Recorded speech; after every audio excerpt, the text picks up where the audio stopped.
Hammaga xayrli kun. Yana bugun bitta sotuvga uyimizga chiqdi. To'shni orientimizga keladigan bo'lsak, Chilonzor C kvartalida joylashgan orientimizda Rayhon kafe bu tarafimizda. Bu taraf 10-kvartal deyiladi. Bu Sho'xrat chorrahadan kelaverishda joylashgan. Mana shu orqadagi birinchi domda joylashgan. Hozir sizga bitta ko'rsatamiz. Olib keling. Mana shu orqada. Bu uyimizda 4 etajli domni 3-etajda joylashgan 2 xonalik. Olib keling. Mana shu to'g'ridagi dom. Ikkinchi pod'ezd. Mana shu domda joylashgan. Bu dom o'rtada joylashgan, tarsi qo'y emas.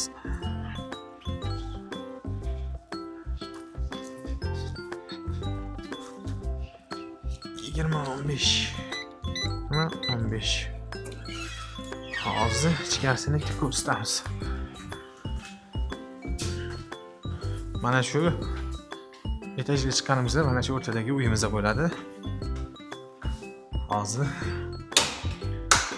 ichkarisini bitta sizlarga qisqacha obzor qilib beramiz. Eshikdan kirganimizda mana ko'rishlaringiz mumkin, perxosh kelgan, perxosh mebellar qilingan, gullarimiz bor. Bu tarafda kartinkalar qo'yib qo'yilgan. Bu bizani hojatxonamiz bo'ladi. Hojatxonamiz ham toza, akkuratli holatda turibdi. Bu tarafda esa bu sanuzelimiz. Marhamat, bitta ko'rsangiz bo'ladi. Holati ajoyib holatda. Kir mashinalari bor, hammasi qoldirib ketiladi. Bu uyimizni juda ham hashamatli qilib remontdan qilib qo'yishgan. Mana ko'rishlaringiz mumkin. Kartinkalar bor, yumshoq mebellar qo'yilgan. Bu taraflarimizda gullar bor, mana soatlar qo'yib qo'yilgan.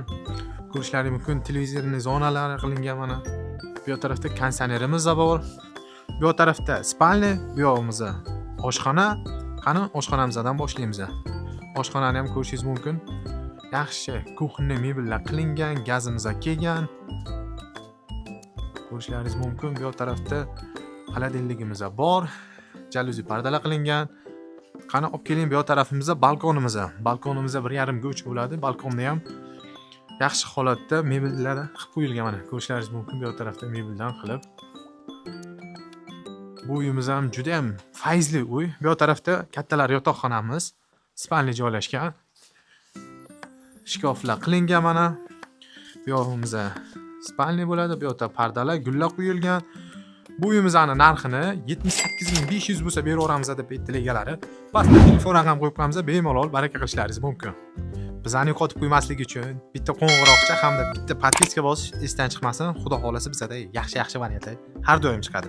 Kuniga 3-4 tadan qo'yib boramiz. Obuna bo'lish juda ham esdan chiqmasin.